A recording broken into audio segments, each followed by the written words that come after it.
કે સાહેબ તમને આજે મહાભારતના એક પાત્ર વિશે ચર્ચા કરવા જઈ રહ્યો છો કે મહાભારતનું એક એવું પાત્ર જેનું નામ કર્ણ. કર્ણ જેટલો તાકાતવર હતો ને સાહેબ એટલો તો કદાચ અર્જુન પણ હતો, એવું માન્યતા ગણો કે પછી લેખિત.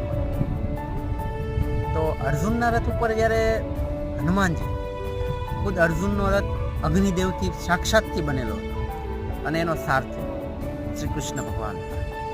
તો વિચારી જો એટલા લોકો, એટલા પરાક્રમી પુરુષો ભગવાન જો અર્જુનનો રથ સંભાળી લેતા તો કર્ણ તો એકલા હાથે.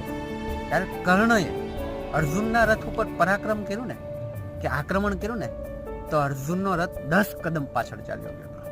તો વિચાર લેજો કર્ણ કેટલો તાકાતવર હતો કે કર્ણને જેમ ગણો કે વિચારી લીધું કે સ્થળથી કપટથી મારવામાં આવે. તો એક